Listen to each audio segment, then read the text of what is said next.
We're on the lunch break of we're on the lunch break of day 40 of the Undercover Policing Inquiry, Tranche 2, Phase 2. We've been hearing to lots of the hangover of Mickey Couch, who was one of the admin officers and then went out to be a financial admin officer within the SDS. I'm joined by Donal of the Undercover Research Group. What have you made of his evidence for the second half of the morning? Pretty much the same as the first. Doesn't really recall much. You know, he just seems to have sat in the office and really just did the processes, did what he was told, went home at the end of the day and didn't really think about anything he was doing. He's not very inspiring in that sense. No, I mean, I thought there was a few things. I mean, there was a whole bunch of stuff about Lambert. One of the things I really picked up on, though, was the stuff about the expenses. Well, he said that basically beyond like petrol receipts, there would be no receipts at all for any of the expenses. That basically, you know, if an undercover officer requested money for something, they got it. He doesn't remember ever turning down an expense.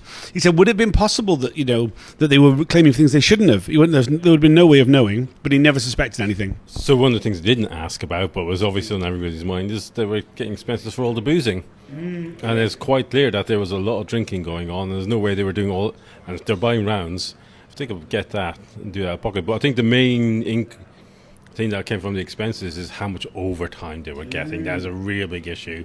160 hours a month.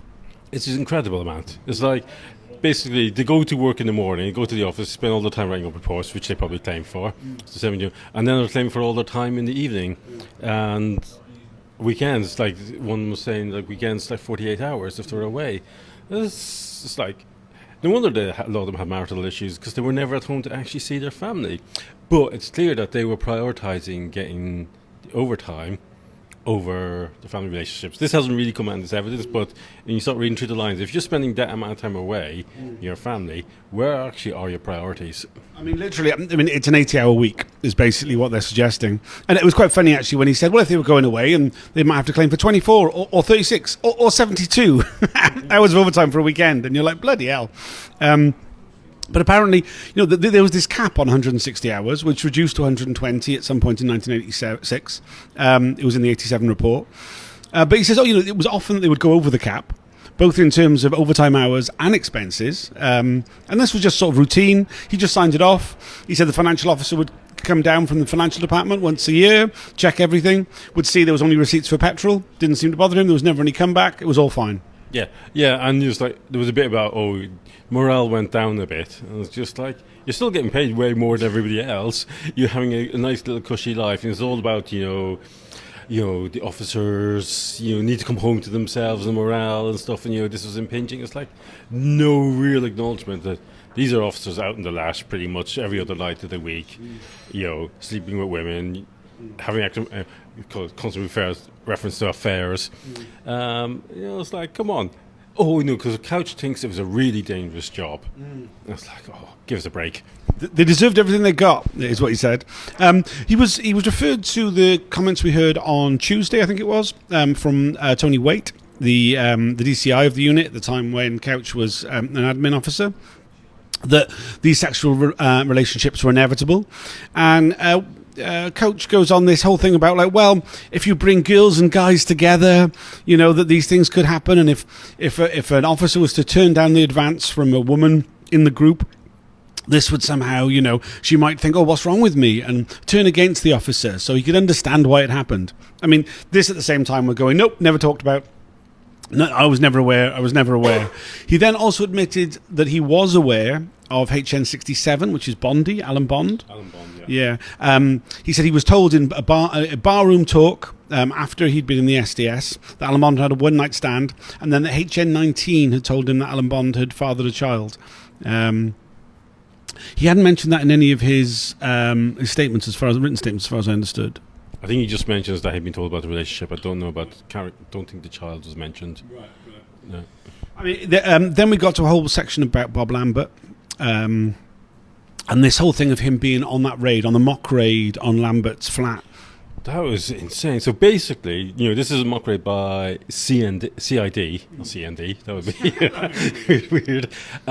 But he says that all the officers on this raid knew Lambert was an undercover. So it's no longer just, security conscious in in only special branch, and not even special branch nobody. I said, I here's another set of the police entirely, knowing this person was an undercover. But Couch is there specifically, he says, for Lambert's welfare. And Lambert was really scared, even though he knew the raid was happening. He knew that every undercover and every officer there knew he was an undercover. But still, somehow, Lambert was scared, and Crouch had been there to hold poor little Lambert's hand. Lambert, who confidently gives evidence in witness statements, and it's just like, and it was clear that Crouch was making it up as he was going along, but that was his story, and he was sticking to it. I mean, he claimed that Lambert was in a state of shock when the raid took place, that he didn't say anything at all. He said there was no communication between them, no knowing looks, no glances, and this whole story that we heard from Lambert when he gave evidence last year, that Couch had picked up this photograph of Lambert and Belinda Harvey with them together, and had given him a knowing look and gone, "Oh, you've got a girlfriend then, Bob." That didn't happen. He's like, well, maybe when it was one of the other officers. It was put to him, it could have been one of the other officers then. He goes, possibly it could have been, doesn't recall. He basically, he just doesn't want to talk about it. He wants to move on from it. The lady doth protest too much, methinks. I mean, he was so keen to, we saw this a lot with his evidence when things were put to him, and he was like, I wasn't told, not to me, I don't recall, before the question was really finished. He was, very clean to suggest that he had nothing to do with nothing. Yeah, and this goes back to what I was saying earlier. He's an officer who basically sat in his office with his blinkers on, didn't pay attention to anything, even when the other officers, and that's his out. He knew exactly what was going on. There's no, the amount of evidence that everybody was there, everybody was talking, everybody was gossiping. They all have faulty memories, but there's enough of a clear pattern. So his out is, I have the blinkers on. I wasn't paying attention. It wasn't my role, is what he continued in his statement. And it's the same with the Lambert thing. It was just like, yeah, he was sent along for welfare. It was like without ever able to substantiate his own lie. Yeah, no, I mean, I think it was, he made a great play of being like the officer who could be contacted by field officers if they had any concerns, any worries, any problems, that he was a friendly face for them to contact. And he was asked, what kind of problems? Just any, and he's like, I can't remember specifics. He's like, what sort of area? Anything about it? It was like, no, couldn't recall anything about anything. So he was the man you went to if you had concerns about something, had problems with something, there was some issue with your deployment, but he couldn't remember a single example of any of them, which, I mean, it's not credible. It was put to him that, it's not credible that he didn't know anything about anything. He was just barefaced with it. I mean, it was really barefaced. Yeah, I mean, I've been saying a lot about how hungover he is. I mean, other people have said, no, he's just shitting himself. There was points out he was grinding his teeth during a lot of the questioning. He didn't look in a good way, and I don't mean like in health terms or anything. He doesn't look particularly old. He just looked like he was having a very bad time this morning. Yeah, well, he clearly thought about what his answers were going to be, unlike, say, Waite, who had previously. He's like, no, I know what my story is going to be, and I'm going to stick to it. And you could see that the questions were being framed by his relatively new barrister in a way that didn't leave him looking good. I think he could understand that as he was trying to sow the seeds of doubt, but they were falling on rocks and stones and not going to grow into something where he go, yes, I've covered my back. And yeah, he was clearly trying to cover himself, trying not to admit too much. He's clearly still got loyalty to the office, and it's clear he was part of the people who went running and did other sports with the interesting you were saying about he was in barroom talk. We know there was later SDS get-togethers. He was clearly part of that. I think you can see from his face that he's drunk a lot of booze in his life. Oh yes, oh yes.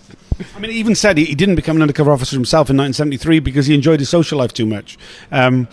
Yeah, there was a whole bunch of stuff about arrests of undercover officers. He said he never knew of that ever happening. We were then shown a report of HN19 getting arrested with a handwritten note across the top of it saying, add to the file of arrests. He said, well, you were the administration officer at the time, which meant that he was the person who processed the handwritten reports, sent them off to be typed, collected them from when they were typed, got them signed off. It was obviously him that this note was directed at. He was just like, I can't recall. The questions had actually stopped. He'd answered it, and we were going to move on. And he added after, I can't recall. He was so desperate to kind of, I know nothing about this. The idea of there being some arrest file, he was like, well, that seems to be what's being suggested, but I don't recall anything about an arrest file. It's very clear. The green files, you mentioned them before, it was on about that, right? It's potentially the green files. That would have been quite sensitive material. The green files was files that were not for general distribution, like in the registry. They were made up to our squad and the heads of special branch. So it might not have been directed at him, but it's clear it was known that this stuff was being recorded. There was clearly some kind of institutional memory, and we've not got to the bottom of what that is because people like Crouch keep trying to deny it exists. And on one hand, they were doing all this stuff that was being done before, yet and they knew about Rick Clark in the 70s, being exposed and stuff, but we can never get to how was all this being transmitted. There's because once they start admitting that there was these files and there was these folders, then they've got less excuse to say that they didn't know there was a problem with the unit. So it's still very much, we held our blinkers on, we didn't know anything. He's a good example. Yeah, it was put to him right at the end. It's not credible to suggest that this was the case. He didn't know anything about anything, is it? And his answer to that was, I don't recall. I guess sums all of it up. Is there anything else you want to add about him? No. I think people are putting in Rule 10 questions now. We'll see if they get answered. There might be some more stuff because there's a lot of lack of credibility that needs to be tested. But we'll see whether they accept it. We have got to the end of the normal questions, as it were. It's just the further questions now. That doesn't tend to take that long. I would imagine we're going back at 2:00. I would imagine it'll be all wrapped up by 2:30 at the very latest. Yeah, but come next week. It'll be very interesting. We're trying to get it sorted, or the lawyers are on it now regarding HN109, because apparently that's not going to be transmitted at all. So I think there's going to be applications to try and get that ferried so that people can at least join via the webinar.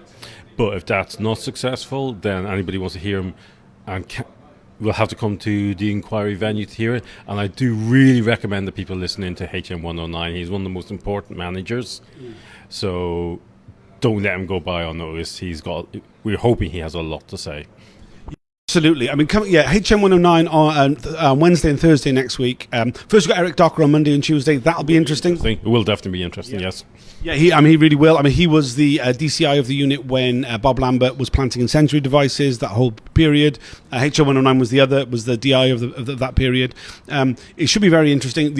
As it currently stands, the only way to hear what HM109 says is to be here in person.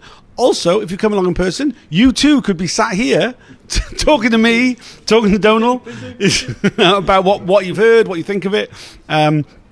It seems we are expecting to have new hearings added for the remainder of HM1's evidence. There should be another 2 days of evidence added for that. It's unclear if that's going to be in person or it's going to be virtual.